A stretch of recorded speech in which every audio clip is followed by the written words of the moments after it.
तुम्हें जय जगन्नाथ सरल सज्जन विद्वान महानतर प्रतिमूर्ति तथा न्यायमूर्ति को मोर भूमिष्ठ प्रणाम। अस्मिता केन्द्रिक ज्येष्ठ कनिष्ठ वर्ग को अभिनंदन। आज आलोच्य विषय पर कहवाकू जाई आम भाषा आम स्वाभिमान। जाति बंचे भाषा को नहीं जहाँ यार अमूल्य संपद। भाषा हेउछे जाति प्रगतिर द्योतक। मातृभाषा ही भरी दिए जातिर अनंत आत्मारे स्वाभिमान। मातृभूमि मातृभाषा उभय जननी सेवतांको भक्ति भरे दिवस रजनी। आमेट्यान मतरे मातृभाषा मौलिक संस्कृतिर सीमा निर्धारण करे। मातृभाषा शिशुर नाभिकेन्द्रिक जटिल विषय ज्ञानर बोधगम्यताप तत्वर अनुसंधान और गवेषणार माध्यम सांस्कृतिक चेतनार जागृत प्रहरी। मातृभाषा सृष्ट साहित्य रुधिमंत प्राणतंत्र और सहज बोधगम्य कला और विज्ञान क्षेत्र में मानव को करे सशक्त। आर्थिक और सामाजिक क्षेत्र में करे वाणिज्यिक प्रसार और सुदृढ़। पिता पितामह और भविष्य वंशधर मध्य रखे बंधन और स्नेहर डोरी। शिशुर कोमल डाकरे पिता माता ज्ञाति कुटुंब और पारिपार्श्विक जनमानस खेली जाए सिंहरण। मातृभाषा संस्कृति सुरक्षार जान एक जातिर सम्मान। विद्यालय महाविद्यालय विश्वविद्यालय मातृभाषा शिक्षा दिए असरंगी ज्ञान इतिहास दर्शन और गुणात्मक शिक्षार मान विज्ञान अध्ययन। मातृभाषा मनुष्यर मुखशाला जहाँ शिक्षा दिए विश्व ब्रह्मांडर अनंत लीला।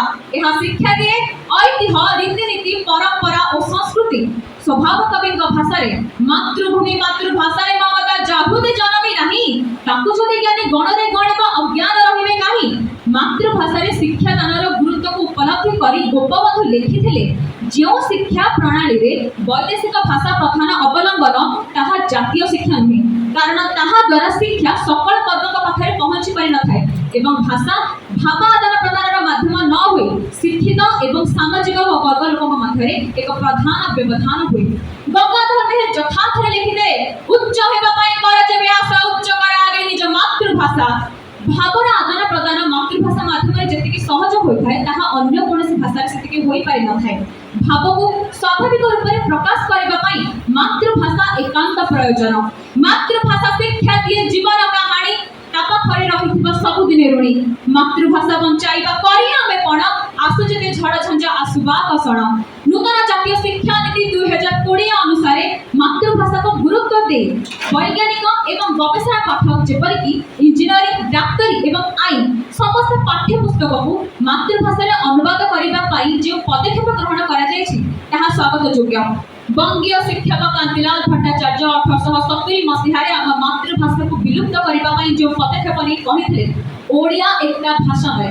तत्परे हमर अस्मिता आम मातृभाषा को सुदृढ़ एवं सक्षम करबा पई व्यास कवि फकीर मोहन सेनापति स्वभाव कवि गंगाधर मेहर उत्कलमणि पंडित गोपबंधु दास उत्कल गौरव मधुसूदन दास मधुसूदन राव प्रतिभा राय मनोज दास गोपीनाथ महांती देवी प्रसन्न पट्टनायक आदि अहोरात्र तपस्या बल शेष 2014 मसीह ओडिया षष्ठतम शास्त्रीय भाषार मान्यता प्राप्त है।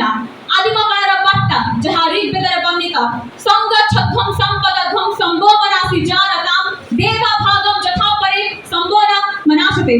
अर्थात मातृभाषा समस्त को अपनार करी आगु को बढ़वा चेष्टा सर्वदा जारी रखे छी। तेबे आसंतु लंठन न जाई मशा जाईबा मातृभाषार पाई ए उत्कल मातर संतान आमे सभी भौणी भाई।